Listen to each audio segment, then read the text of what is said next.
One weird trick. That's all we need is just one. Just a single weird trick should be sufficient. If we have at least one weird trick, then we're good.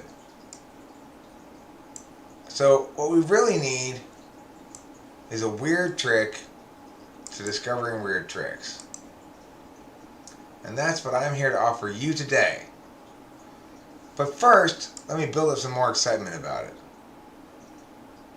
Boy, isn't it true? Everyone agrees the best kind of tricks are weird ones. I don't think anybody would disagree with that.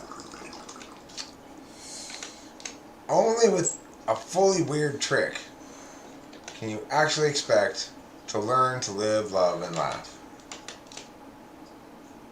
That one weird trick. Yes. If you don't have a weird trick, you're way behind, because these days that's how shit gets done. It gets done by weird tricks. Now, are we talking about tricks as in like pranking or tricks as in like... We're talking about one weird trick that's going to solve all your problems in some fashion, okay? Yeah, but sometimes tricks are known as like prostitutes. Oh, this isn't that kind of trick. No. No dice. This is not that kind of trick. Clear that up for everyone. No. And even if it were that kind of trick, we wouldn't want the weird one. We want the normal one. As normal as possible. As least trick-like as possible. There's nothing wrong with being a trick. Well, okay, but I mean, it really depends on I guess, what you're looking for. Well, I don't want to. I'm not looking to get in the business or anything. Are you looking to get me in the business? You looking to be my pimp? Is that what you're trying to tell me, Rachel? You want to pimp me out? Yeah. There, now I can see the live chat without having it in a separate window. That's kind of neat. That is, you know that that's how Adult Swim does theirs. They have the chat in the background, so look at you being all pro. Pretty cool. Yeah, I got that artistically placed guitar. It's almost as though I put it there on purpose. I didn't, but it's almost as though I did. It is artistically with the. I think I'll move it now. There.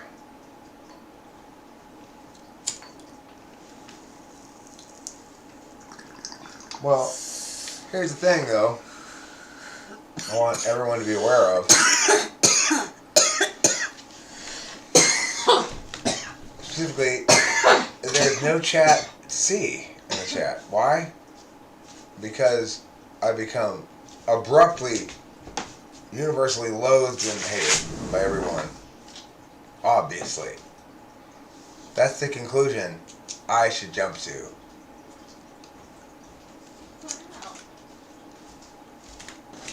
If you're somebody who jumps to those kind of conclusions, I'd recommend choosing a wiser course. In this world, we have two kinds of people. We have those who make poor choices and those who choose wisely. Hi, I'm Sergeant Decker, and I'm here today to teach you kids how to make wise choices. Let's talk about two friends, Walter and Wendy Wiseman. They're brother and sister. One of them makes wise choices. The other makes foolish choices. Which would you like to be like? Wendy Wiseman has decided to get an A on her test. She's making a wise choice. But Walter Wiseman gets a C. That's because he's a failure. He made poor choices.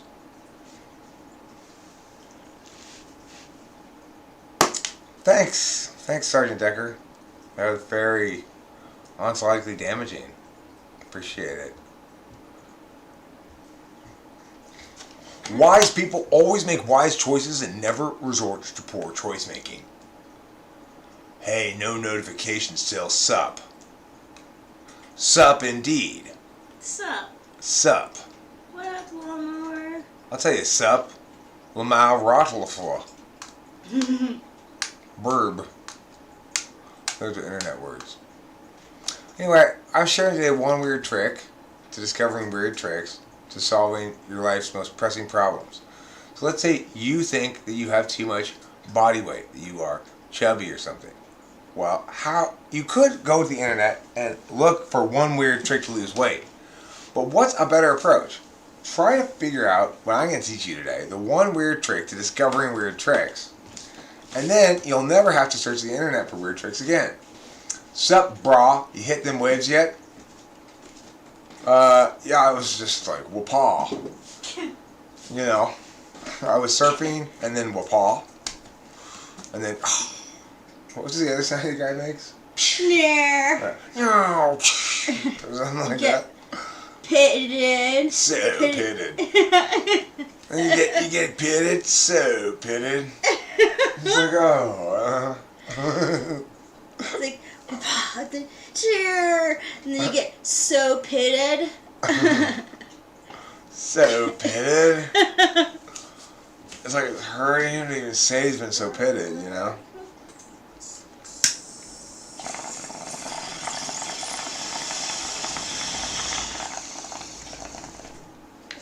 To you, good sir, I say yeet, and to you, whoopah.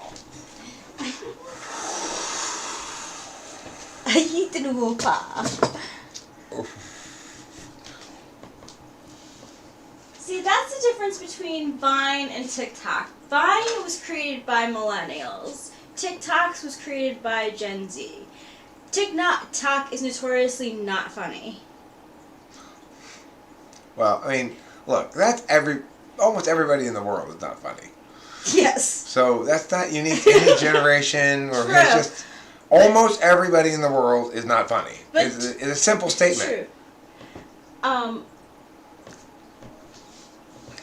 But like the crazy like things that people can capture online, like I don't know. I used to, when I was going through a tough time, I would watch some like 7-second Vine clips, and I would laugh out loud, and I'd feel better. Like, I like Vine. Word. It's throwback. Word. It's a throwback. It's throwback. Word. Yeah. Sebastos. It's going well. We are people. How is it going? It's going well. How are you, Sebastos people? Are you also doing well? Let's find out when he responds. Well, hello, Kitty Wonder Glory. Oh, the glorious wonder of your kitty frisbee. Today is a day that will go down in infamy. Because today is the day that you will discover this one weird trick to discovering weird tricks. Sebastos, how's your cousin Asbestos doing? Was that your cousin who gave everybody mesothelioma? Sebastos? I knew. Yeah, I told you. You gotta watch out for that family member of yours. He's a black sheep. One day he's gonna give everyone mesothelioma. That was good advice. Mm-hmm.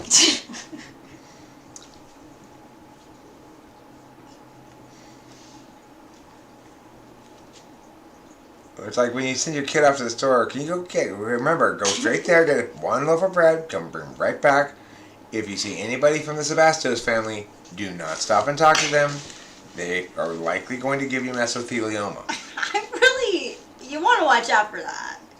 It could sneak up on you. Okay, it's not likely to happen, honey. I just want you to be prepared. There are people out there who go around and give other people mesothelioma, thinking they're doing them a favor, I guess. But, they're not.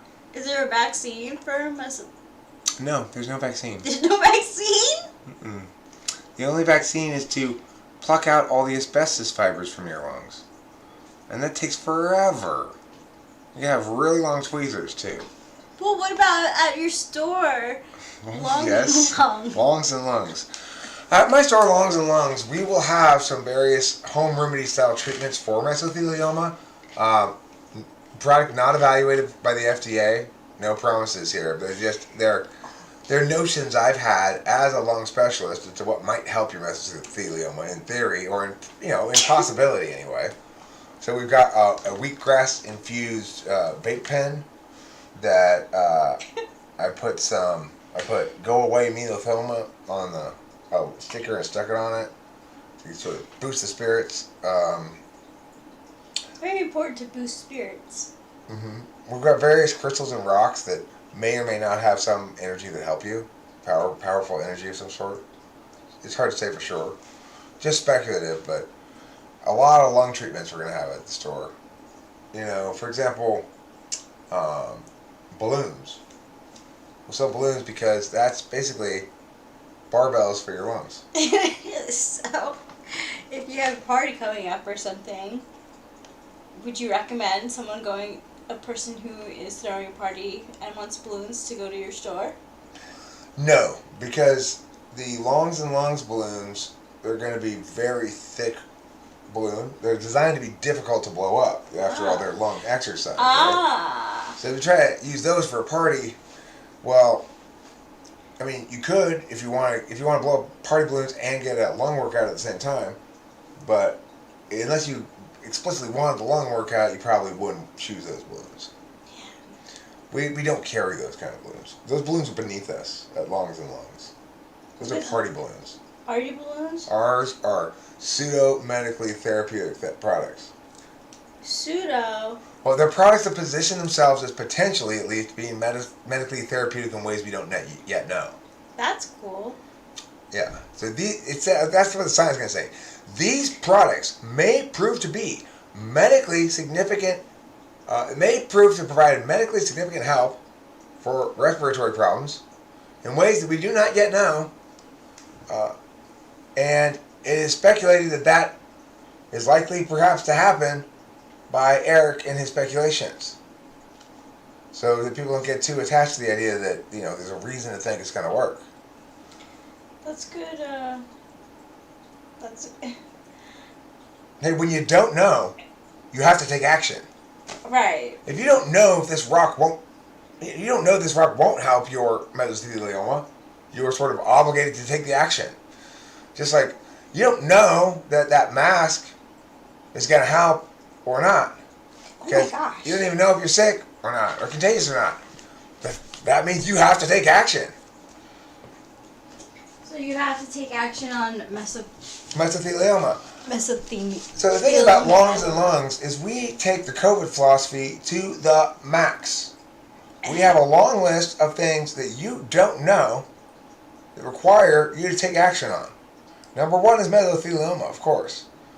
Because if you don't know if you have mesothelioma, you need to behave as though you do and take these speculative lung treatments, which, if eventually when you get tested for mesothelioma, you don't have it, definitely got rid of it. I think we can all agree on that.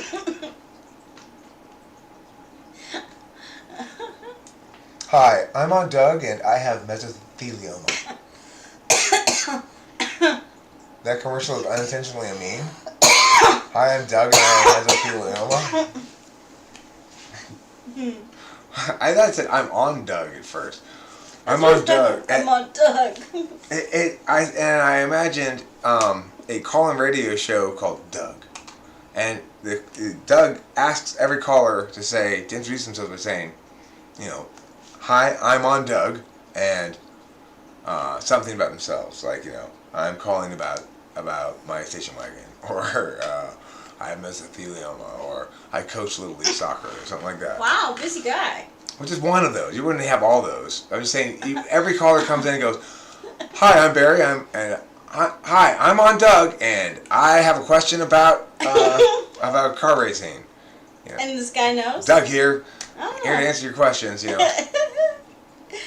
If I had a show named Doug, a radio calling show named Doug, and I was named Doug, presumably, at that point, I have an uncle Doug. I would ask all callers to do that. I'd ask them to begin their thing by saying, I'm on Doug. Oh my gosh, and can we, I want to prank my uncle someday and do that.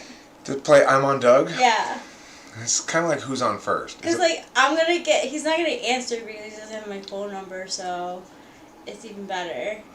What's the weird trick to discover weird tricks? Well, we're getting there, okay? Once I reveal this one weird trick, first of all, prepare yourselves. What you're going to undergo here today is going to be life-changing. You're going to see yourself, the old self, as a big pile of trash, and the new self as a shiny beacon of hope. But it's not going to be easy. you're gonna have to be brave. What I'm gonna reveal to you here today is something only a few thousand people in the entire world know and understand. But it's gonna blow your mind. You're gonna have to be willing to let go of everything you thought you believed in before. When this new truth that I'm gonna reveal provides the sort of resonance and power that makes all other truths irrelevant. So before I get there, let's talk a little bit about my site, joinmysymposium.org. You can join my symposiums there for up to $400 and what is a symposium, Hoster? a symposium. It's like a fancy word for a conference.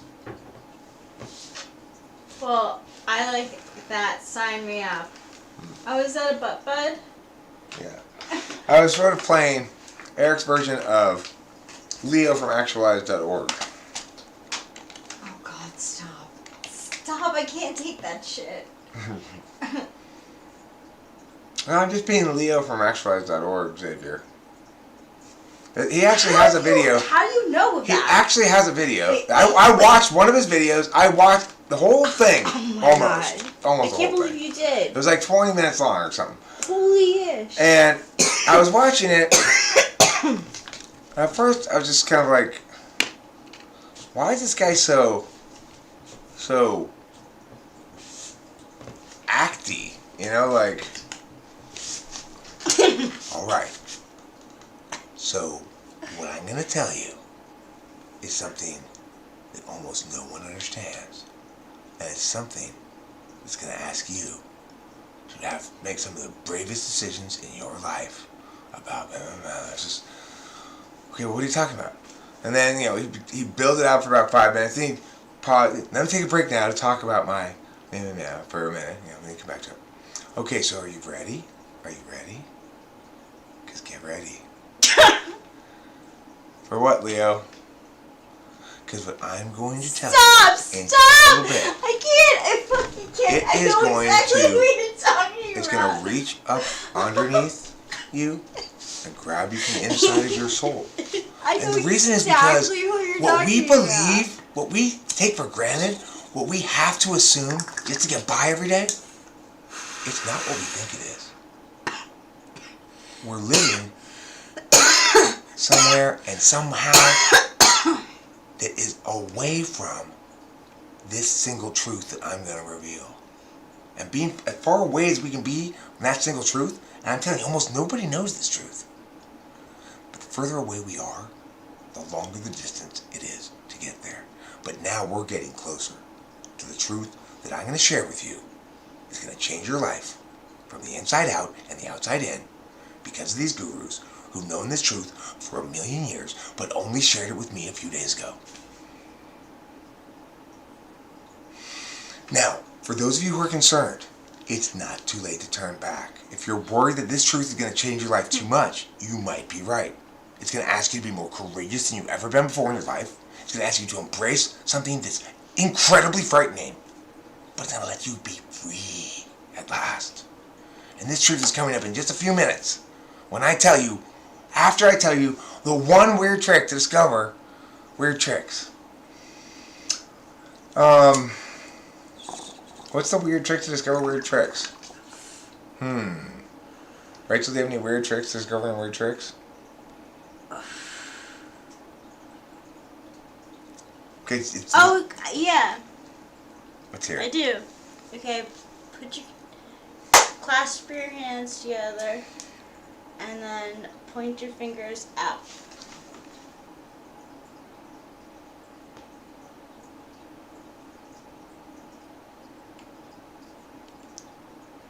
It'll always...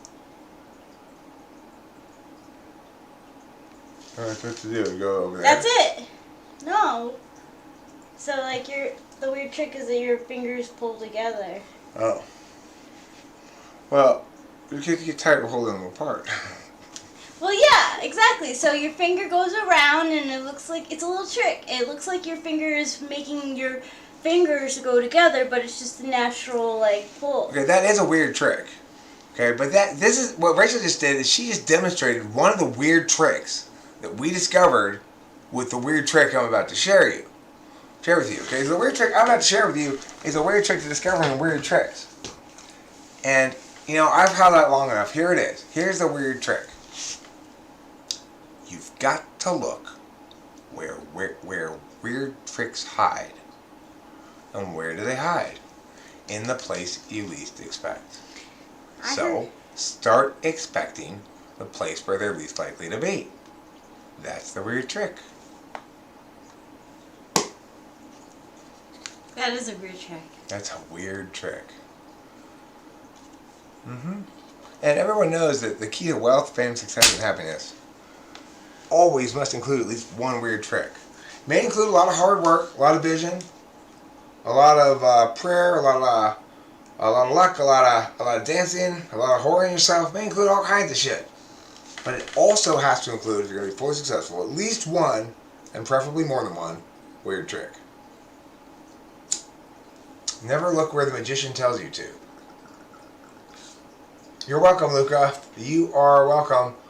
I'm the provider of weird tricks.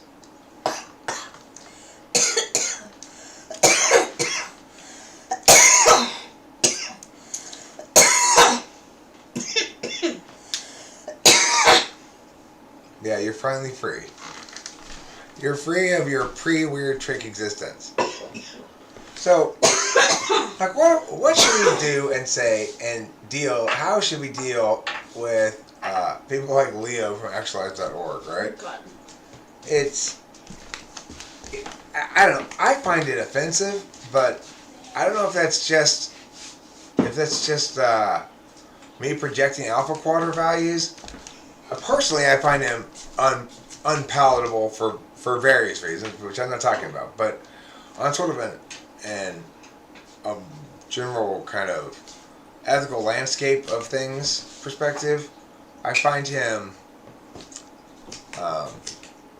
somewhat nefarious, almost like kind of offensively exploitative of stuff that can be taken seriously and used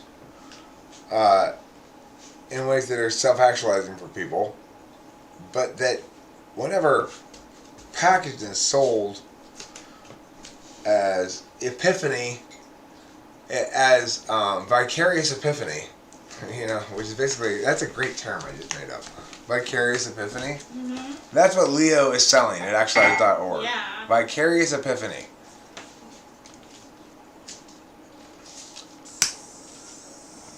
I saw a YouTuber who like bought into it, like collaborated with him. You gotta really be NI seeking, I'll tell you. Either NI being, but then he's got to be either an INTJ or an ESFP or an ESTP. He's got to be NI 1 or 4. Yeah. I was thinking ESFP.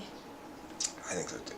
He could be an INTJ who's, because he, like, the quality that is maximally attained in ESFPs, which is to stubbornly evangelize the craziest nonsense, is also manifest in INTJs potentially. Yeah. And I could see that. ESTPs with a 4th slot NI kind of thing going on are susceptible to that shit. And I am not. Like, I didn't even get halfway through.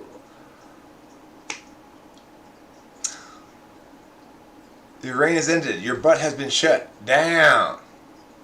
I don't know if he's a sociopath or not. I think he's somebody who thinks that to successfully do life, you find some sort of truth that you practice with, you practice into reality.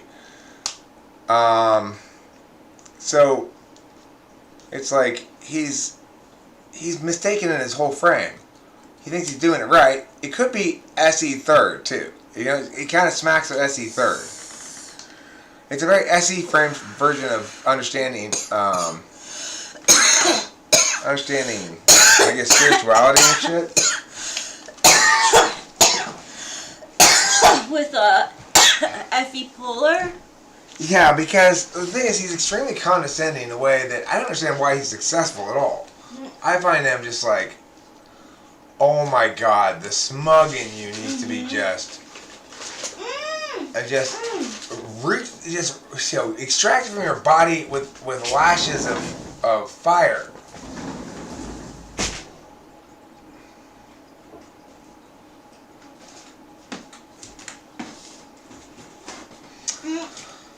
I think the. Go ahead. I'm so sorry. No, you go. I think the like tarot card reader YouTuber who worked with him was an ESFP. So I could see that, right? Like the trickery there. Not trickery, but like the oh my gosh, that's exactly what I've been looking for answers, even though they're like not like substantial anything. It's just another totalizing frame, except it doesn't even have any clarity as to what it's saying. That's the whole problem is, so Leo is manifesting an existence that screams, I believe I must have a totalizing frame.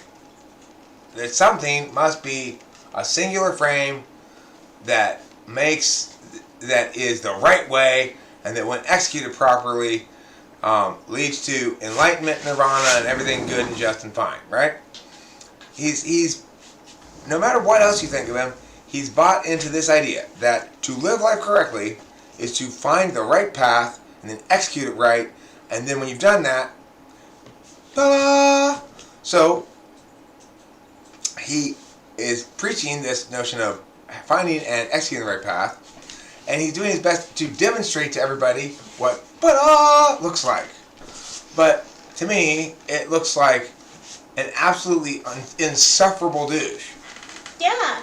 Oh, you said it really well. Sorry, I didn't mean to block the. That's okay. If you want in the camera,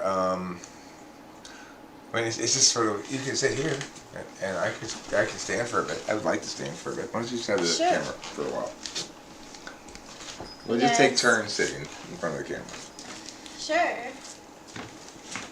Yeah, I can see the INTJ now in Leo. Just look it up. I've seen his channel Lawnmower. It's actualizeorg.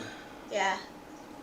There's his website. Mm-hmm. This is Leo from actualizeorg. Stop.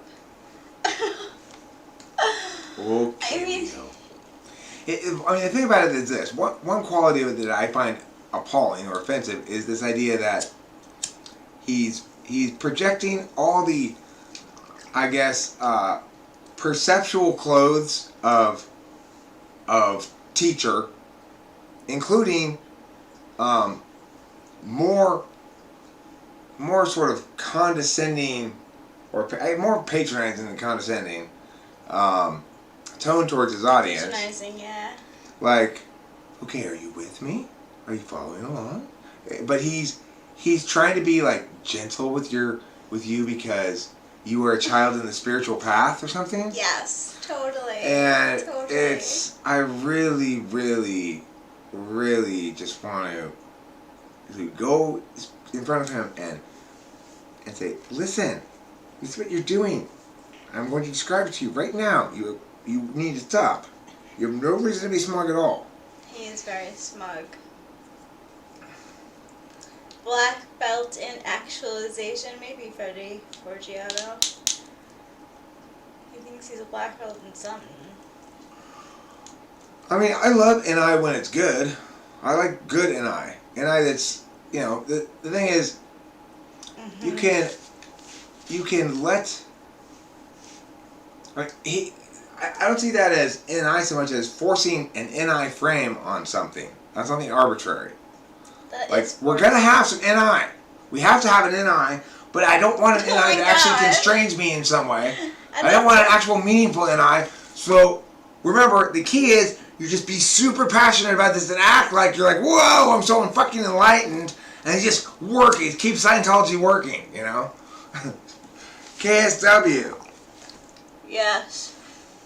I agree. What's some good in I? I mean, good in I is not so universalized. It's not excessively universalized. So in other words, he's trying to make universal an approach that might be well suited to some types, but is very poorly suited to other types. Mm-hmm. He's oblivious about all this shit, right? He probably doesn't know anything about cognitive functions, whatever. Mm-hmm. So you can't exactly blame him for being intentionally misleading. What you can blame him for is the unbelievable arrogance to presume that he, who understands and knows nothing, is qualified to advise the world in how everybody should be according to his stupid, meaningless imitation of a magical thinking frame. Yeah. That he believes to be philosophically groundbreaking, even though it's totally derivative and garbage. So that's what I think about it. I mean, that's what I think about it too. I couldn't get through the video. Are you with me? I'm with you, Leo. I think the first "Are you with me?" I was like, boom, out. Like, okay. Ew. Sleazy. It's got sleaziness to it. But you know, one thing he has in common with C.S. Joseph is he references a guru as a way of establishing some distance between himself and what he's sharing. These aren't my ideas. These came from a super wise guru. So you don't have to go like, well, he doesn't have to answer the question, well, where did that idea come from? He has the answer to that. Why should we believe that idea or think it's good? Well, part of the answer to that is because of the guru. Or the answer to any part of that question that he can't answer is the guru.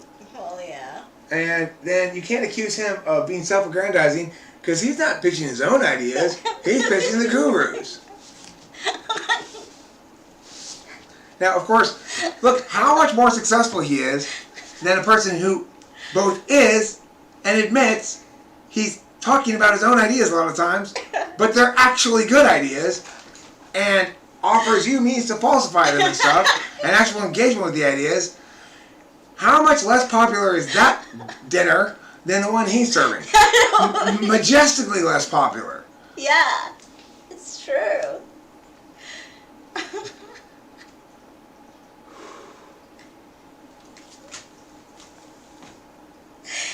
He'll come around and bite him in the ass someday, though.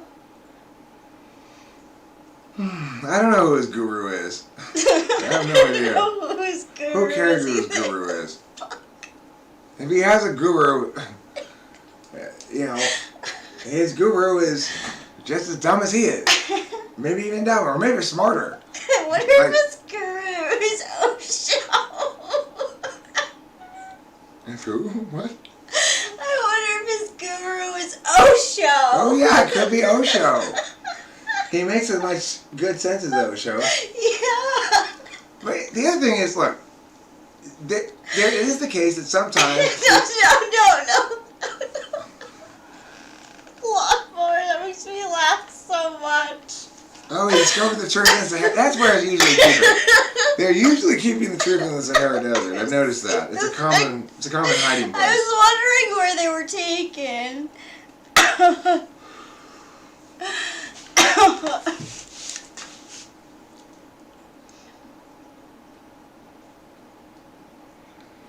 Well, I mean, the easiest way to convince them, because they're not using TI really, is to point out that the definition of personality is inclusive only of those aspects of self that don't change over time. And you just throw the definition at their face. So what you're talking about isn't personality then. It's something else. It's something that we can't generalize then, because it's not personality. So that's just specific to you. If you're not representative of any kind of type, you're talking about something that's not part of your personality. It's specific to you. That's all you gotta say, really. And then don't go from there on the point. Say, okay, well that's fine. You can talk about that, but then that's not part of cognitive functions of personality typing at all. That's just, you're describing yourself specifically. Like, for example, I really like to lick my cereal before I eat it. That's not nothing to do with any type, just me. That's what you're telling me is you like to lick your cereal before you eat it. So go ahead, tell me that. It's fine. But don't mistake it for talking about personality, because we know what that definition of that is. It means parts of you that don't change over time. You won't always like licking cereal, don't worry. It'll stop someday. It's not part of your personality.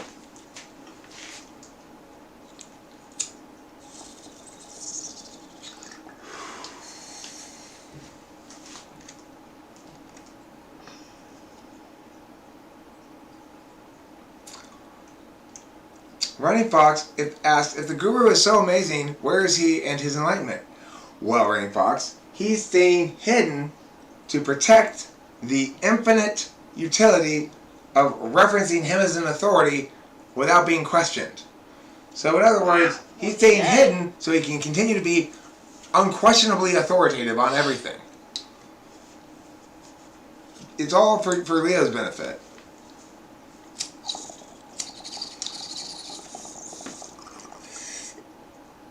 Yeah, with an SI user throwing personal anecdotes like crazy. Well, remember this, Sebastos. ENFPs, if you're pressing them for TI, will give you a lot of personal anecdotes.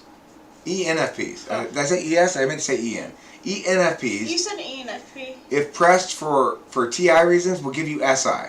Because you'll mistake your 7th slot for your 4th in that circumstance. So if pressed for FI, I'll give you SI. Say, well, tell me what your feelings were at the time. And I'll say, well, they said this and I said that, and those are not your feelings. You're describing what happened, or you're remembering the event.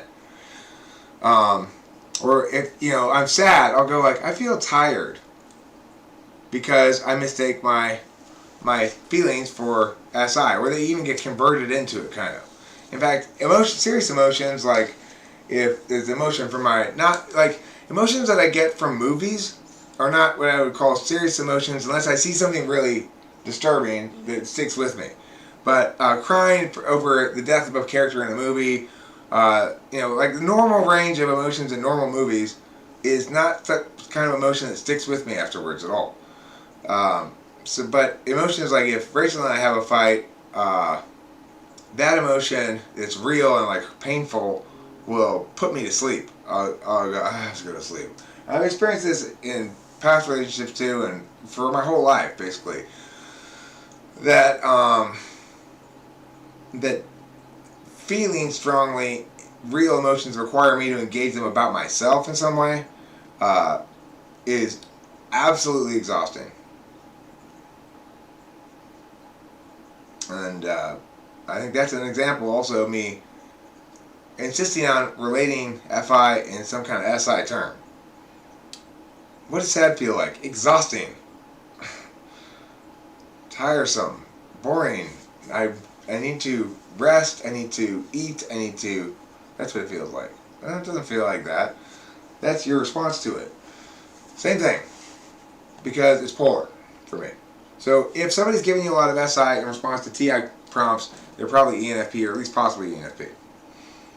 And an ENFP is likely to think they are ENTP because, like I am blind to FI, they're gonna. People think they go. This is what logic is. They go. I can give lots of anecdotal examples.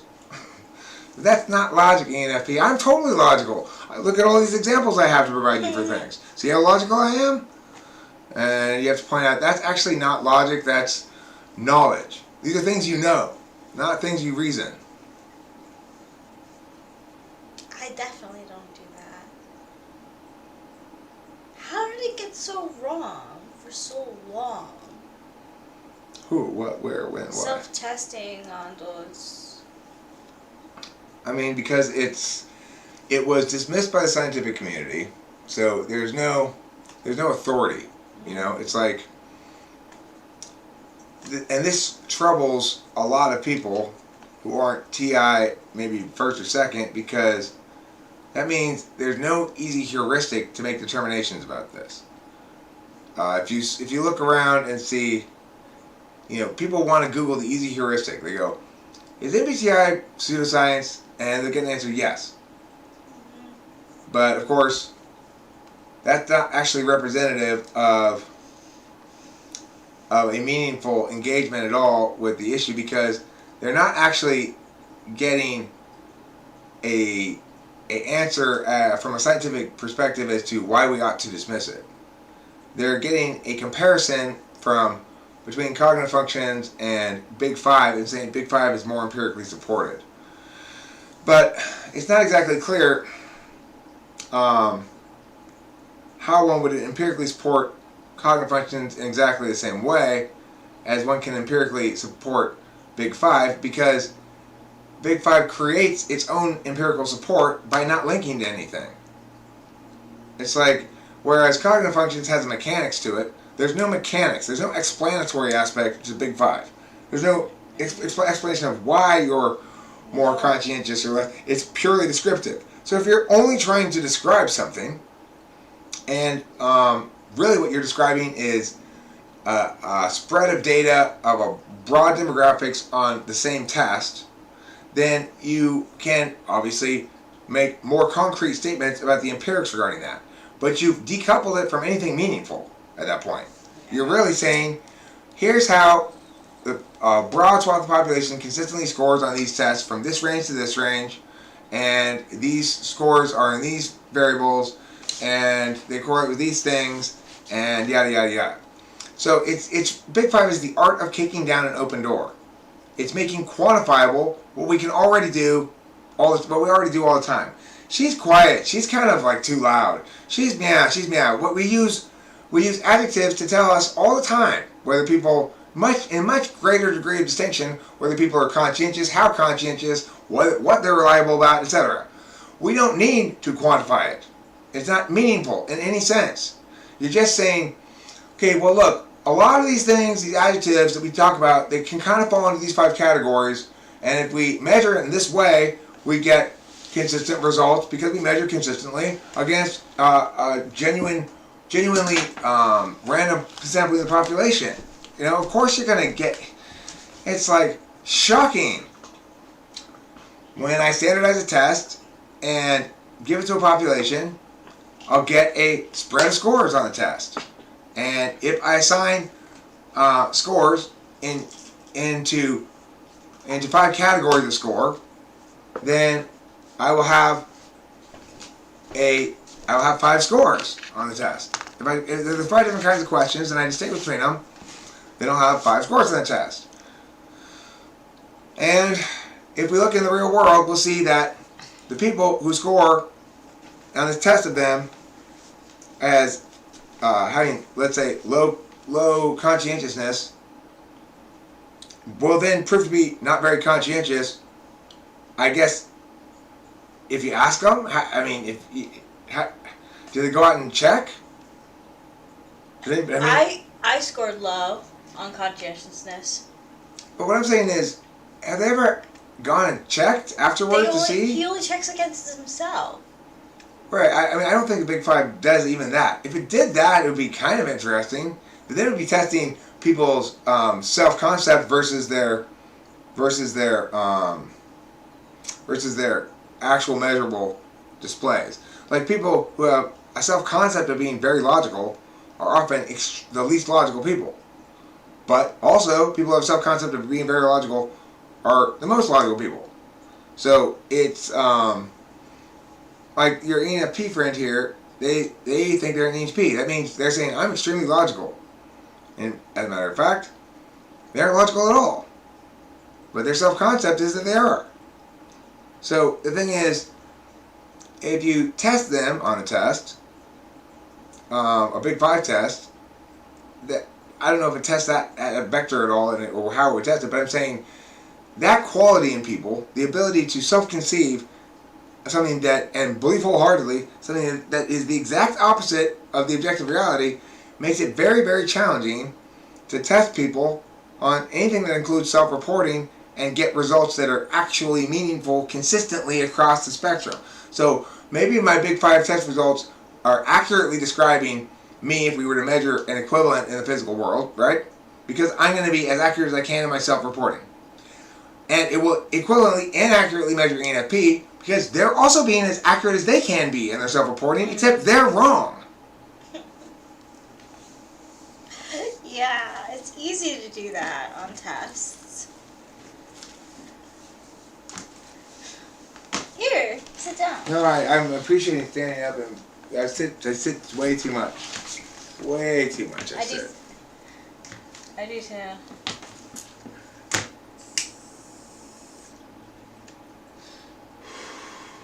The thing is, though, I have to say, some recent experiences have made me question the. I think I've been either. Well, there's a number of possible things, but my current understanding of the TI test has put too much faith in it to a certain extent, because I am convinced that Jade is almost certainly an ESFP, even though she passed the TI test. So that throws a big wrench into things. And number two, that homie, what's his name? I don't remember his name. This ENFJ guy that I typed as an INFJ, but who had good TI for third slot INFJ. Yeah. That I'm convinced he's an ENFJ, and so his fourth slot TI is pretty like. I would say it was definitely not quite tool, but it was strong third slot is where it scored at, right? Of course, he was a competition debater in high school. He has competition debate experience. So that makes me go, okay, there are possibly things that can skew this. People can learn the skills. I'm underestimating TE's ability to develop heuristics for even the universal logic. And so that I need to kind of look into the TI test in a few different vectors. One, it's possible I may be not spending enough time testing somebody on TI, because if I'm using variants on questions I've used before, the person very well could have memorized them or learned an answer or something like that, be using SI or be using a TE, SI, NI kind of best guess heuristic that works. It could be that, or it could be that there's just simply there's more learning involved in it than I've given it credit for. That it's not simply it is a skill that links to TI, but that doesn't mean that doesn't mean it's a skill that can't be learned, even by people who are TI polar. There are workarounds for every polar, right? So if somebody masters a workaround for a TI polar, they can, via heuristics, rather than the intentional manner, show the same result on a TI test. Even though they are purportedly, at least it would seem to me that they would have to be actually not attending via that channel of attention, but rather just attaining the same outcome with similar effectiveness with their heuristic. That's a possible explanation, but the thing is, if that's the case, it makes it difficult for me to put much weight into the TI polar test, at least as much weight as I've been putting into it. So it kind of moves me back towards a holistic justification for a type, and further away from a definitive justification for a type or binary justification for a type, which I find depressing. He broke my hymen of consciousness, this lawnmower. That's funny.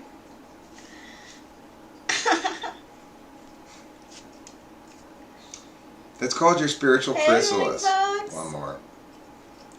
It's your spiritual chrysalis. That is the thing from which you will emerge to become a beautiful, new, actualized, enlightened butterfly, who walks around with a knowing glow and Eckhart Tolle, unthreatening self-satisfaction all the time.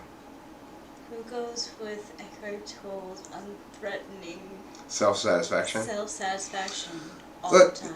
Yeah, this is how you know you're enlightened. When you are enlightened, you walk around with, a knowing twinkle in your eye, and carry yourself with a unpresuming and unthreatening self-satisfaction. It's inviting rather than competitive. All you gotta do is master that. That's how you know you're enlightened, really. You just gotta master the trick of looking like, Eckhart Tolle. Just acting like him. Trick? That's the weird trick. That's the weird trick. Yes, we solved it. You just gotta perfectly internalize what the guru archetype is, and how to manifest enlightened. Yes. And then just look like that. Just carry yourself that way. Exactly. Basically, that's what INFJs do, actually. And if you go to our conference for free, you'll be able to pay us when you get there. Exactly. Be sure to bring your checkbooks. Except me, email them text. Never fact check me.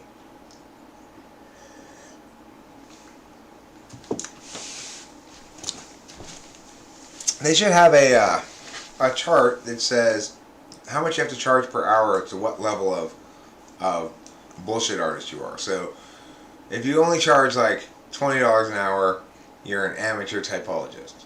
If you charge like $40 an hour, you're a psychologist intern.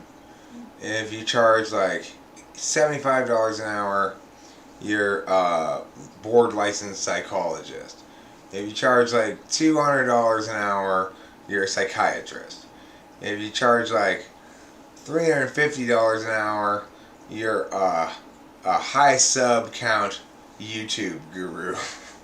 If you charge over $500 an hour, you're a full-fledged enlightened guru.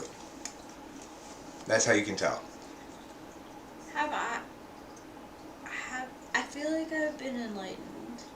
Well, I mean, I'm not a full-fledged enlightened guru yet because I'm still at the licensed psychologist, board certified psychologist level.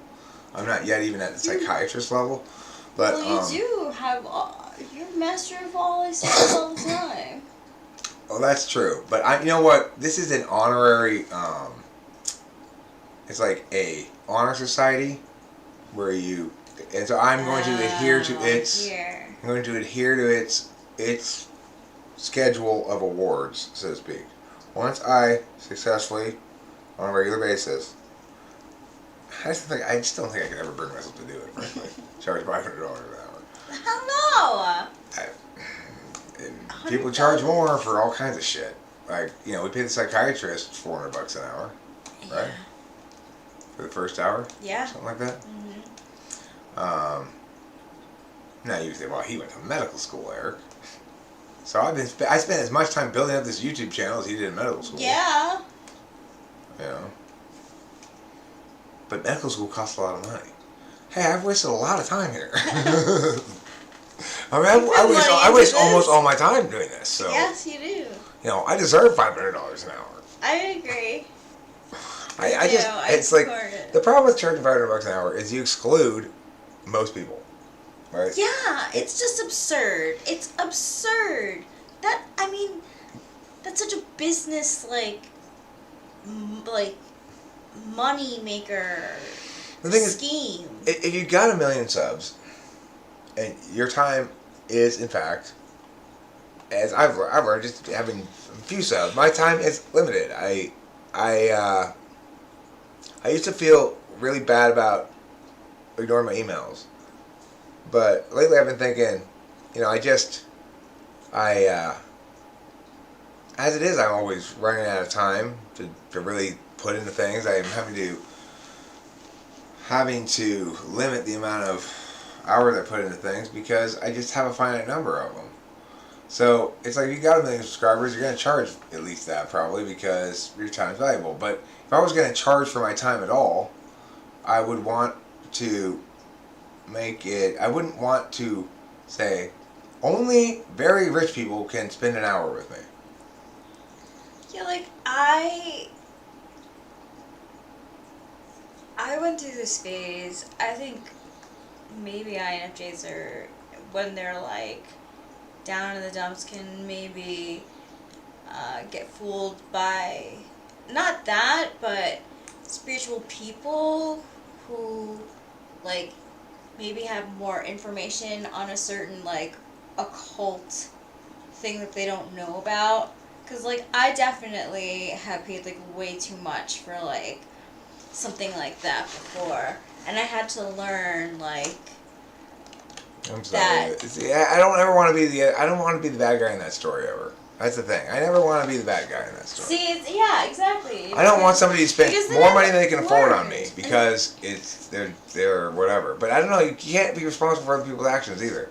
So I want to see what these guys are talking about here, where it says.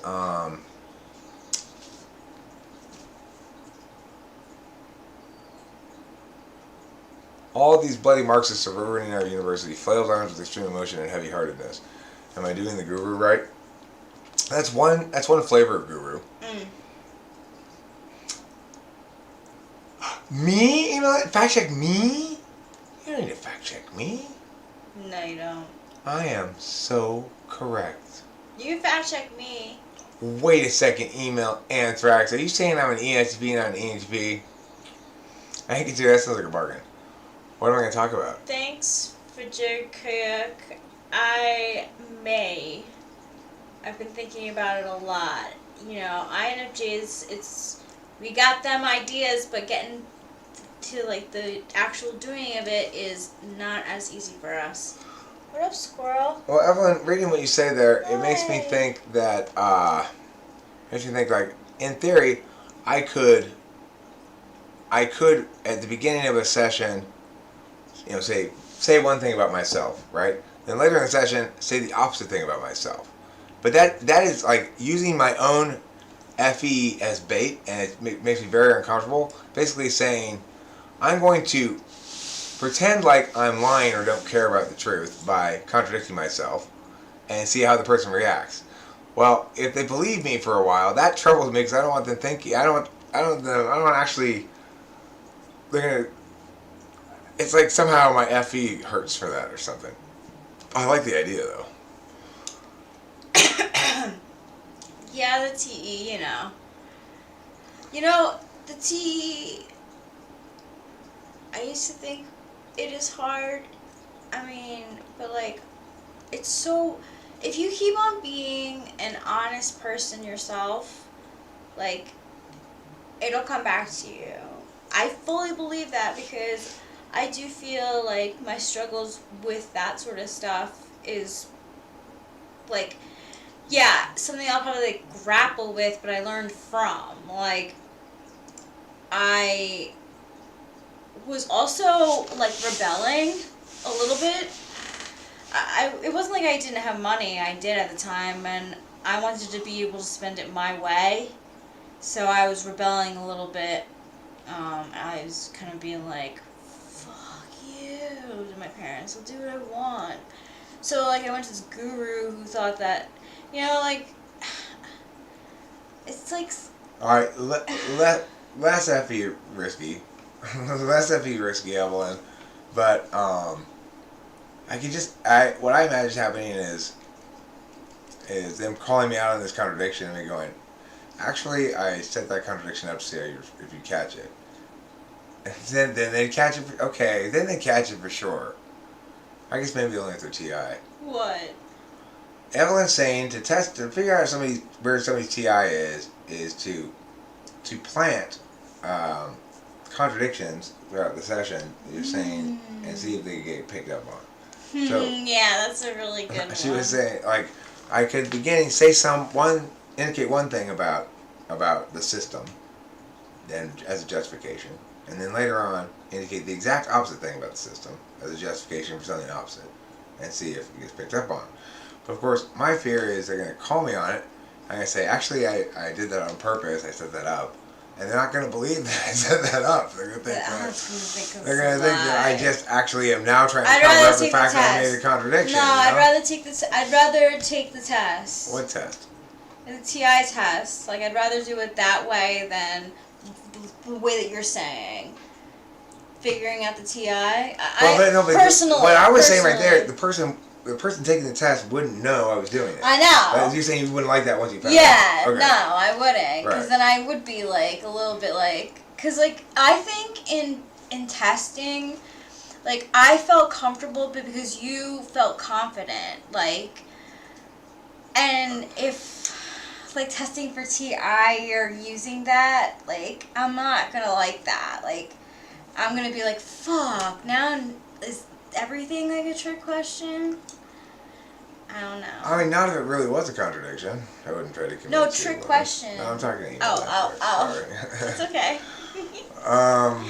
We do that.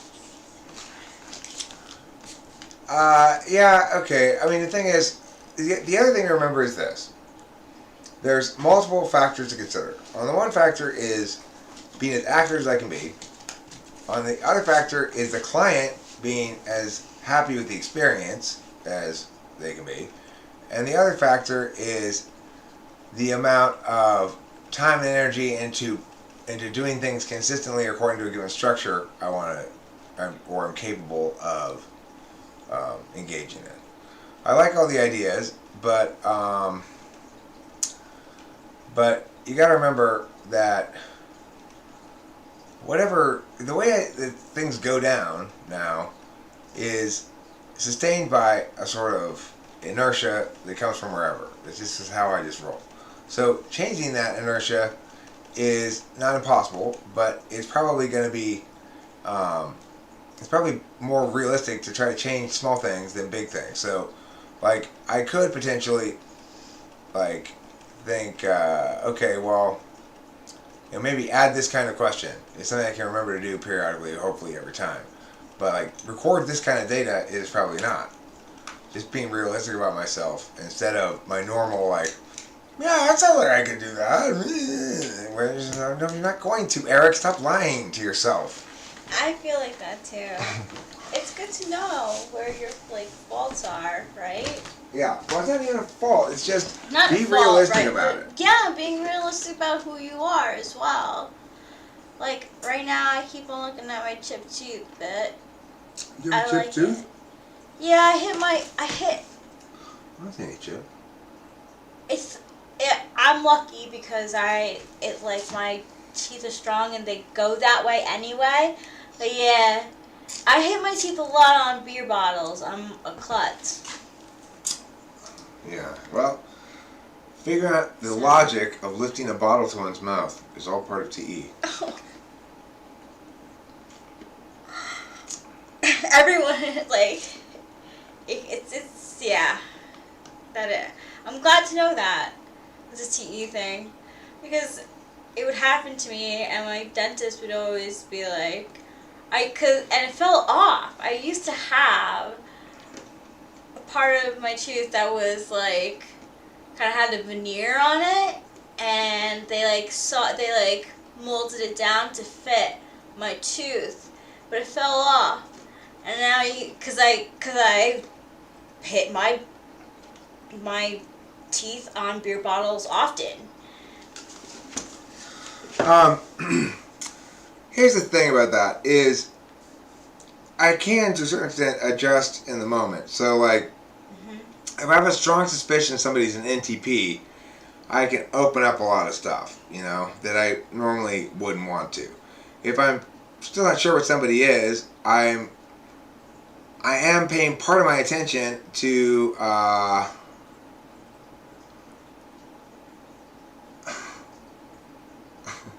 email anthrax. Don't be vulgar. Seriously. Your vulgarity is brutish. You don't want to be you don't want to be accused of brutishness in your vulgarity, do you? It's not even like that. It's like I'll be holding it like this. I'll be jolly, and I'll be like, ha, boom, clink. It's not only brutish and vulgar, email anthrax. It's untrue. She chipped your tooth on the tip of my dick. Yeah.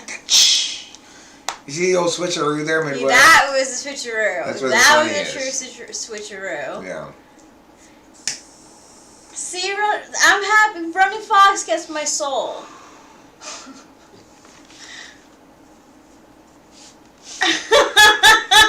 Iron dick. Facts.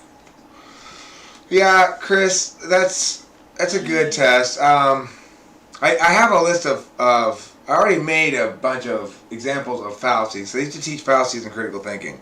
So I could give those examples of fallacious arguments. I could give them like a page of 6 short arguments. Like 3 of them are fallacious. Can you identify which ones are the fallacious ones? And then if they pass that, I could give them one that asks them more to explain why it's fallacious. Gives maybe multiple choice, like, is it fallacious because it mistakes meow for meow? Is it fallacious because meow? That's kind of a good NI question.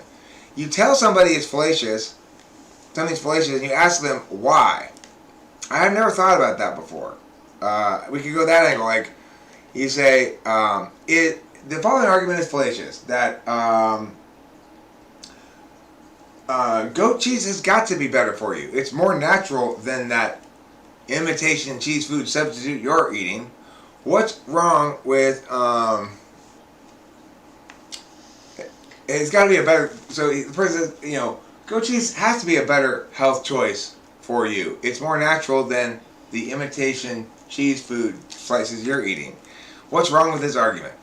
Is it A, that person B, they have put two names, Ava Berry. Barry's not eating goat cheese. Is it that B,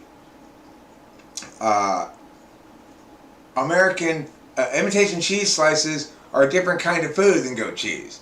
Is it C, that it assumes that things that are natural are good? Is it D, that something else, right?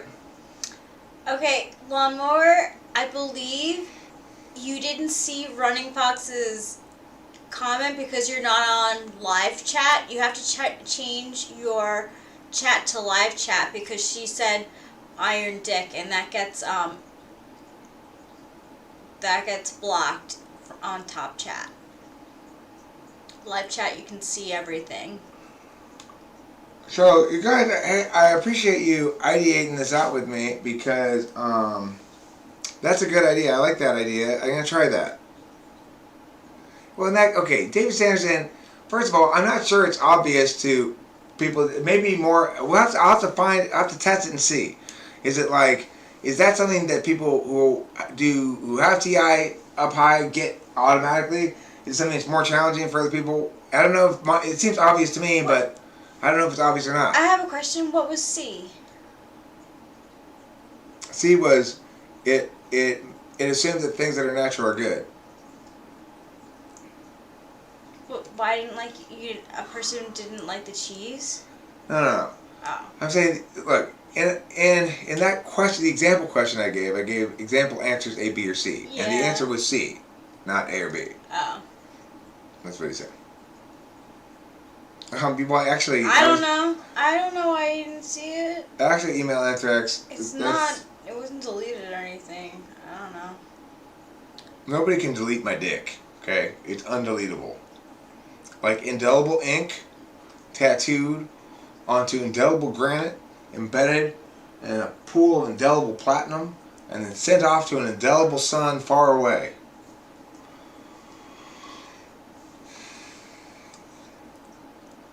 Ain't no one gonna delete my dick is a good song lyric, potentially. Yeah. Ain't no one gonna delete my dick. Nobody gonna delete my dick. Ain't nobody gonna delete my dick. Or yeet. Ain't nobody gonna yeet my dick. Yes! Yes! Ain't nobody gonna yeet my dick.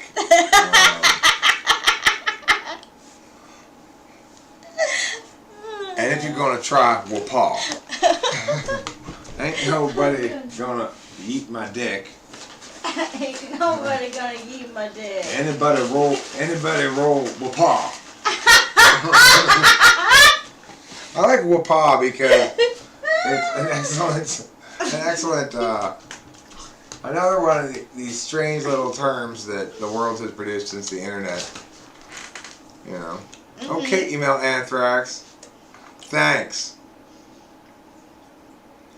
I appreciate your feedback. It's probably accurate.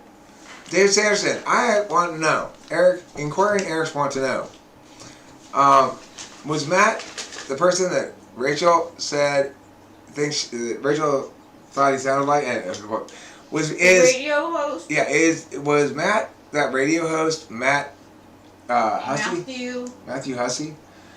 It sounds exactly like him. Radio's like, Rachel was like, that guy, I think, was this other guy. Yeah. And then I heard him, and it sounded exactly like him. Okay. It sounds like him, huh?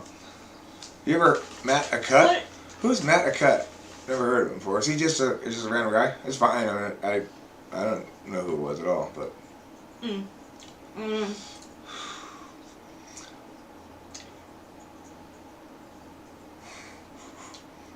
Actually owns that server. Discord. Owns the base server. Oh. Okay. I was wrong. If you're all good from the same area, that's what I was thinking.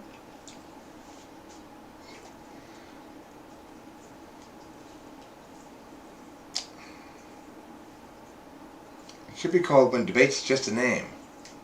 Mm-hmm. It's like, I didn't know what to make of it when you said that he had 10,000 hours of debate experience, but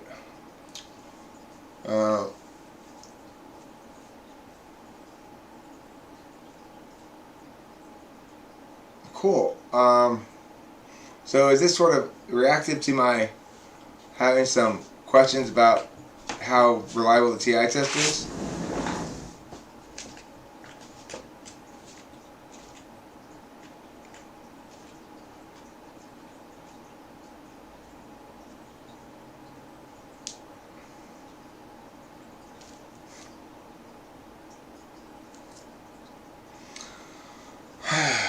Well, you know, it's totally like he spent 10,000 hours on the basketball court playing horse with people, right? And so he comes out raring to go, like, I'm an expert at basketball, but that's not basketball, that's horse.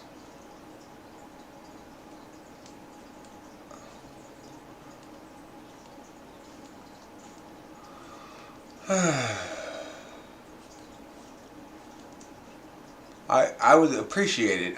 He probably does not want to watch it, and you probably don't want to send it to him.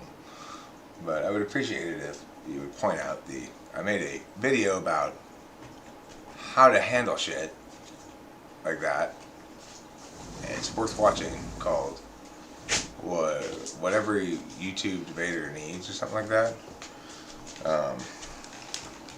Did you happen to watch it, David Sanderson? My debate video put up the other day? It was good. Yeah, I'll link it right now. Stupid fly. Thing is, there are clips in it that are from, because, you know, right after, the next morning after that debate, I had to work with my debater. So I recorded a little bit of it. I put some clips in to demonstrate how shit ought to be done, you know? Yeah. It was really good. I was there during the session, and I was like thinking about like that's how it's done. Like the kid was like taking in the information and asking questions. It was very mature.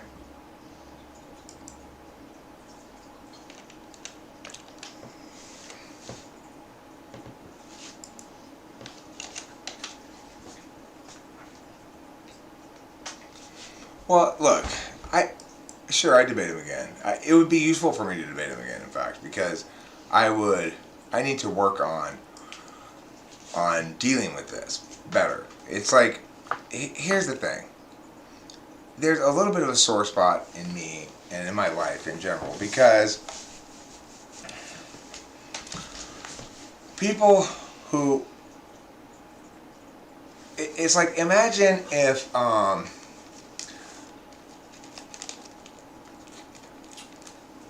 so like an amateur woodworker going around calling himself a carpenter isn't too much of a stretch, right? But if you're used to screwing in light bulbs, calling yourself an electrician is a huge stretch. And calling yourself an electrical engineer is insane. But that's the equivalent of what I got to deal with all the time. People tell me they're excellent debaters sometimes, or, oh, I'm an excellent debater. You're going to tell them I'm a debate coach. What they mean is they when they argue with their friends, they think they win or something. Sometimes I've talked to teachers who I tell them I'm a debate coach. They go, oh, I do a lot of debate in my class. Because, of course, the term doesn't just mean the formal process of argumentation that competition debate is. It also refers to, what do you call it? Yeah, Dunning-Kruger strikes again is right. It also refers to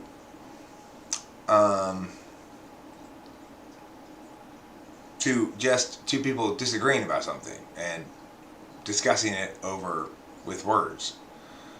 Now, that's debate in the sense that, you know, it's also used as a general term, meaning people don't agree with it. They agree about it, like it's open to debate, you know. Discussion of opposing ideas, whatever. But the thing is, that's what debate is. It's discussion of opposing ideas. It's just that people who aren't actually debaters tend to do it very poorly and be unaware of it, as Dunning-Kruger strikes again. You know, this guy, Matt Akut, or Cut, or whatever, he, I assume he probably does well in his debates in general, because he generally puts people in a position where they either have to ask him to explain what he means, because he's using a lot of dense language, or pretend like they understand what he means and fake it, in which case he's got him at a big disadvantage. So, and in an informal debate, he can seize the frame of the teller, the one who knows, and the one who corrects, the gauge of all knowing, as Kimberly called me one time, and I've used the phrase ever since. And then win the perceptual dominance battle. So, you know, it's like he's coming in and dealing with me and immediately running afoul of problems, because he has an opening, a chess opening for faith-based arguments, for arguments about religion. Okay, he has a chess opening, and when he gets here, he discovers that this argument about God is on a chessboard that's been arranged differently than the normal chessboard arrangement. But that since he's needing me to affirm, if he wants me to argue in favor of God, I get to set the chessboard, as F always does. Because you make the case, they rebut it. So right off the bat, he's thrown for a loop. And so what does he do? He switches ground 180 degrees. Because I wouldn't agree that I had good logical reasons for my faith, and nor that was a deficit of my faith in some way. He started arguing that yes, there were good reasons for faith. It was logically justified. Because, of course, what? He had his chess opening to play again on a certain board, and he had no idea what to do with what I threw at him. And so he shifted gears into just disagreeing with whatever I said. And that led him to affirming the exact opposite of his case. It led him to taking on the AF and me trying to figure out what the hell he was talking about. Right, it's like if you're debating somebody on the validity of evolution, they start refuting creationism when he's penned. But I'm not arguing creationism, so you're not rebutting me.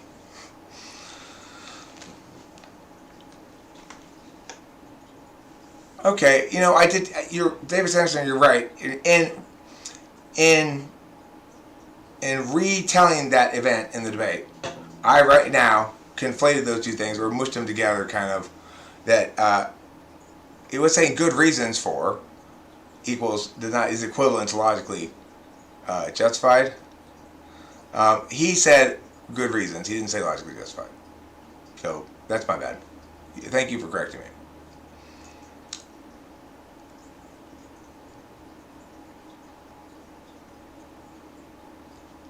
Look, the thing is, I don't want to be guilty, email anthrax, of some of my normal habits. And I understand that I have historically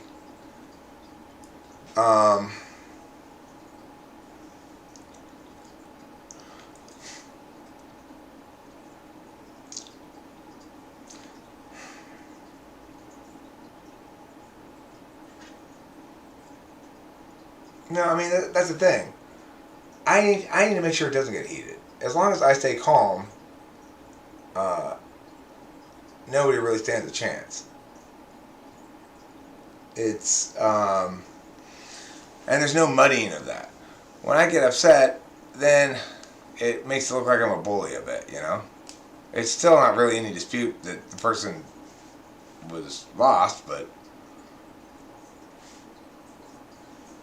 So I just, you know, I did a lot better job this last time than the time before.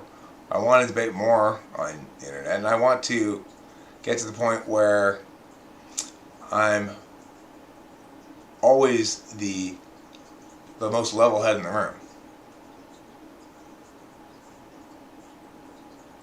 I'm going to need to develop that skill. I should be. It's actually it's shamefully self-indulgent. There's absolutely no reason for me to take their ignorance seriously enough to get mad about it. I mean, that's not even possible. There's no possible way to debate Donald Trump. You just have to... I just say, I don't even... that would probably be my approach now. If I was somehow on... you should. Look, this is a weird thing. People will spend 15 minutes trying to convince me to reach out to a popular YouTube debater, but they won't spend 5 minutes to do it themselves on my behalf.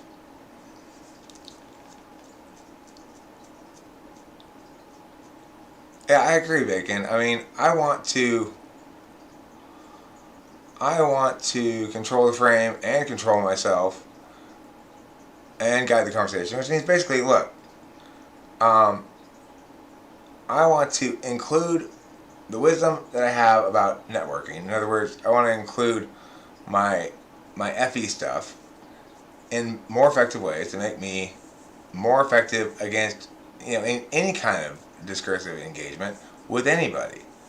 And I'm not mad at myself for my failures thus far, because it's understandable given the reality I face every day, where what is in actuality a very, well, this is why I'm not mad at myself for being all yelly. I'm just gonna say this, and then hold on a second.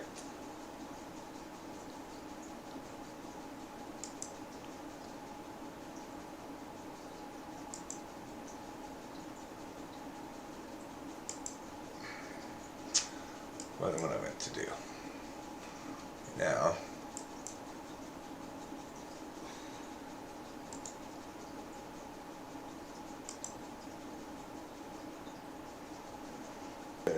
And I want to talk a little bit about the debate that I had last night with Matt. And I'd be prioritized because defensibility because you made an example of the question. Okay? I'm not going to time it. Okay.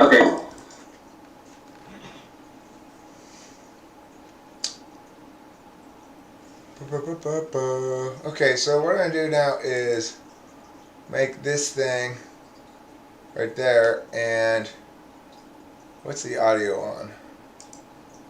Let's see. Okay, cool. And I want to play this short cross-examination question and answer period between where my student is questioning me. Okay.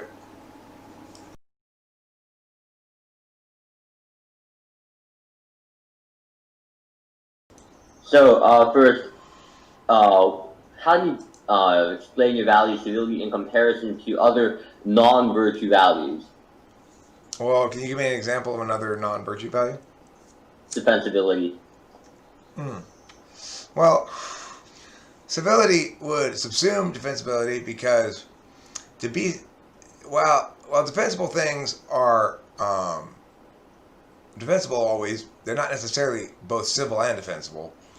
So in that regard, civility is a broader a broader value and ought to be prioritized because ultimately it doesn't matter how defensible something you say is. Thank you.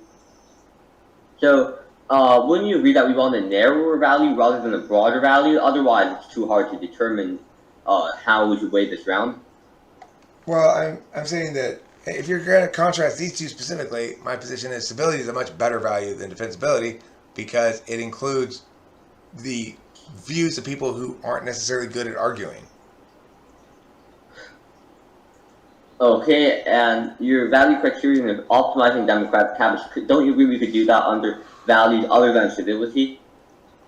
Well, my value criterion doesn't have to be unique to my value. It's true that you could optimize democratic habits under some value other than stability. I'm saying the best way to uphold the value of stability is by optimizing democratic habits. Okay, so you have 3 blocks, correct? Your block 1 about voting laws precluding civility, 2nd block about psychology, and 3rd about the Middle East. Yeah, plus the framework block. Yeah, plus framework. So when you say that civility in your first block that you obtain civility by getting rid of polarization, isn't it true that if we were to have more people voting, there'd be more polarized votes? If we had more what voting? If there were more people voting overall, then wouldn't it be more polarized, not less? No. My position is that it would be less polarized. And if I could prove otherwise, would I win that point? If you could prove otherwise, you'd win that point, yeah. In other words, if you win that point, you win that point. True. Oh, true. So you get inherency from the existing polarization for your first block? Yes, that's also the directionality of the polarization. In other words, the fact that it's increasing, not just that it is. Okay, and you're saying that we will eliminate this polarization on the app? I'm saying we have some solvency for it, or not. I don't have to solve it completely. Okay.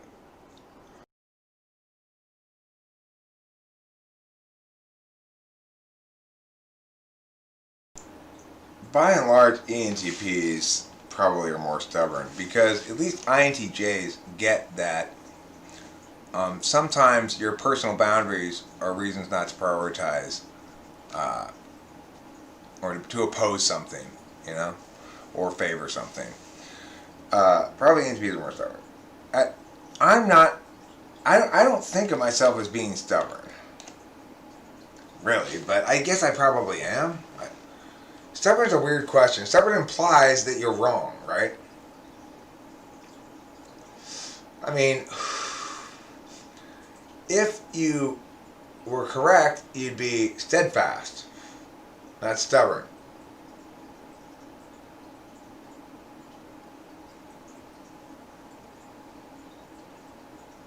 No, he's another ENTP. We're both ENTPs. And well, so Xavier reads what I'm saying is in the round, that's how a round needs to be structured. You need to have speeches in which each person gets a chance to talk for a certain amount of time. Then you need to have question where one person gets the question, the other person gets the answer. You need that reversed. The other person gets the question, the other person gets the answer. He who asks the questions controls the cross. So you heard in that, if you noticed it, at one point I was rambling on an answer, and Jeffrey said, "Thank you," and I immediately stopped talking, because that's the rules, It's like, once you accept that that's the format, then you don't have these sort of conflicts over the space. Okay, Xavier reads, "I'm sorry to everybody for whom I always mistake them talking to somebody else for talking to me. That happens all the time. I think any TI combo comes off as stubborn. People don't understand that most times we thought about what we're saying already and we've already figured out why it's wrong." The thing is, Evelyn, I think INTPs are less stubborn than ENTPs because INTPs take their TI more seriously. And ENTPs, on some level, remember, ENTPs are doing it for the FE. So until they master the art of getting better FE by losing graciously and not trying to always position themselves superior to the other person and stuff like that, and that's a tough art to master with third slot FE, because you always think, well, I'll get praised by by standing out in some fashion. Of course, that's only one teeny bit of FE, and the much bigger kind of pie of FE considerations, and it's not actually correct. I mean, it doesn't work. People don't. You have to be the only way that people quote unquote like you for your accomplishments. You have to already be so famous that they're comfortable admiring you without knowing you, which is not a condition I'm particularly comfortable with in principle. So I don't know what to say about that.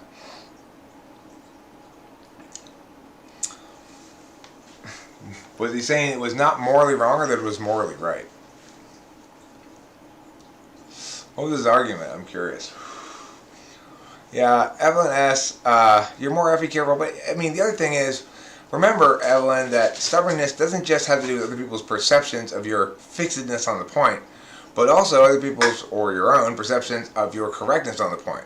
The alternative to stubborn is steadfast. If I am steadfast about upholding a certain principle, then in the end that's considered a virtue. But if I am insistent that I'm right even when it's wrong, then that's just being stubborn. So stubborn I associate with FI, and steadfast I associate with like probably NITI, maybe like INFJs or something. The FE tool engage in a bad FE in that they can be highly pedantic without realizing because of the value TI? No, they're not. They don't. It's very, I can give you a really simple answer to that, but there you go. No. They aren't highly pedantic without realizing it at all. They're very conscious of how that plays. In fact, when they have something to tell, they're not tellers by nature. When they have something to tell, they'll often try to couch it in some way so that they don't have to deal with the possible FE consequences that come from me presuming to tell you something, even if it's not presumptuous, you know?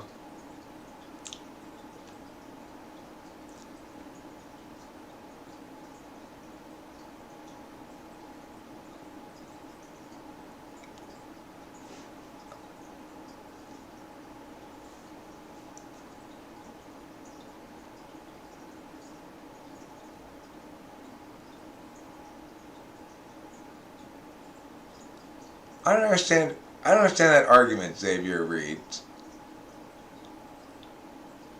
Murder is wrong presupposes a propositional statement. It sounds like an interesting argument, but I actually don't understand it. It's on the moral absolutist or moral cognitivist to prove how murder is wrong is a proposition rather than an imperative. Oh, so that the statement, okay, but we're not trying to claim that it's wrong of you to murder. So it's not. There's no conflict there. I didn't say it's wrong of you to murder. I said murder is wrong. So in fact, if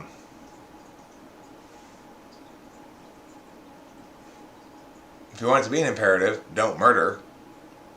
Well, then it's either command, in which case it doesn't have a truth value. There isn't enough videos on sensors online. You mean cognitive function videos? They don't like to watch them. The reason is simply this: the stats are dramatically different for types that people like to be. I mean, sensors who want to watch cognitive function types, all the sensors who want to watch cognitive function videos are either INTJ, ENTP, or INFJ in their own head. So those are the types that get the views, you know. Well, but see, none of the sensors who are actually those types will have any interest in watching them.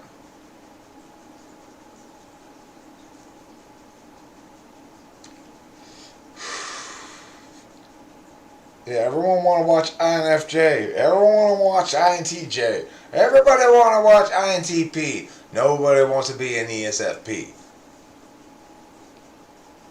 Oh. Nobody wants to be an ESFP. I want to stop this recording now, stop the stream, because I would like to go have some emotional closeness time with an incredibly special woman named Rachel Apollosa. Not only is she my darling, sweet life partner, she's also the sister of one of the finest hat givers in the world. So before I go, I just want to give one last shout out to Kat, Rachel's sister. She must have seen it in the store. I don't know the story behind it. She must have seen it in the store and said, "That is Eric." And that's why she mailed it to me today in a package from New York City. This incredible, incredible hat. I absolutely love it. I do too. I mean, okay, Kat, sure. It could be a little bit bigger. It doesn't exactly fit, but I am not complaining. I will make it fit. Don't you worry about that. It's for a slightly smaller head than mine, I guess, and I don't have a particularly big head. Oh, actually, you know what? I was just wearing it wrong. This is bad TE on my part. My fault. There we go. It's beautiful. It is beautiful. It is absolutely gorgeous. It matches your hair. And the other thing is, what it says is, I uphold the values of the Statue of Liberty. Except for the part about the tired and poor unwashed masses coming over here. There's enough of that. It's already overpopulated. It is. We don't need any more immigrants or any more births, for that matter. I'm okay with that. Just put a moratorium on births and immigration until this hat no longer becomes cool. So I guess forever.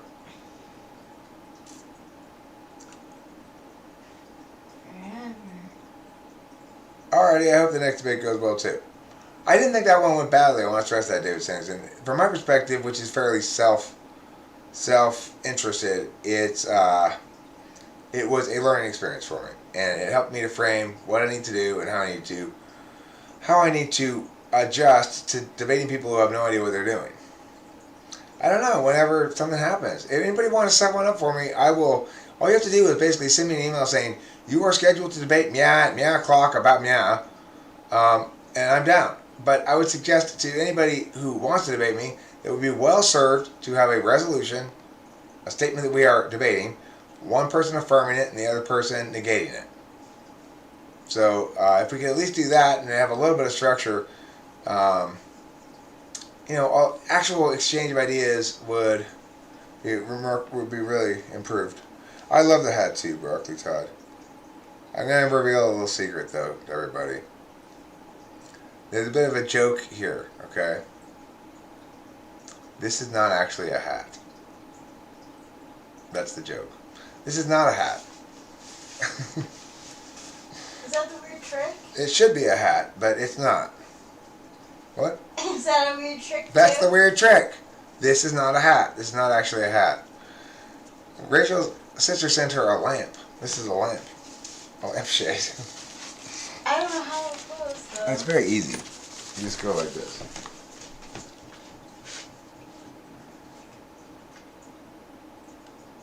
You put this in here. Wait. No, I'm mistaken. I thought it was easy, but I was wrong.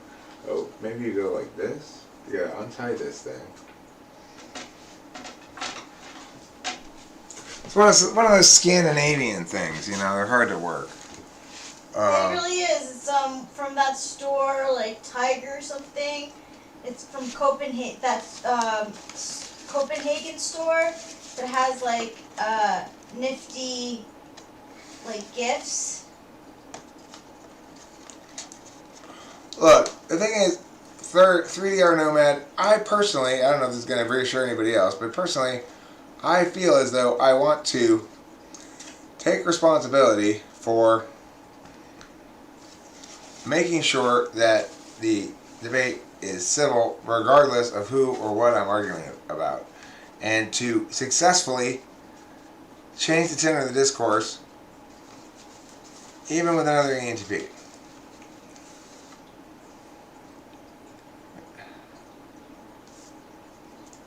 Let me see.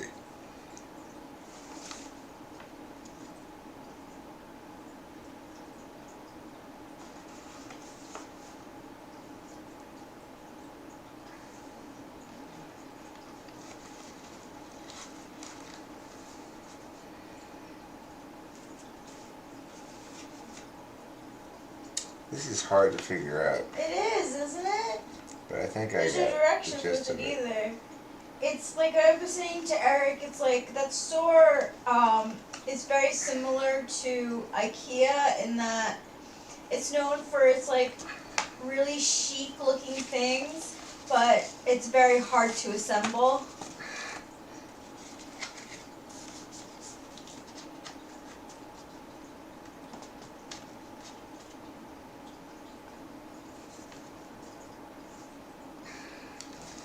What? I know, it's so confusing. I think what we just do is we just put this on this thing maybe. Let's see. This is ridiculous. This is not life. I mean, there's no direction. It's insane. There's not. You can't. It's not that you can't figure this out. There's nothing to figure out. However you make that thing work is not. You have to be some sort of magical Scandinavian elf to make that work or something. I don't know. So anyway, thanks everybody for the hat. I mean cat for the hat. Thank you all for admiring the hat. And thanks Cat for the hat. And don't forget to eat plenty Up. cheese.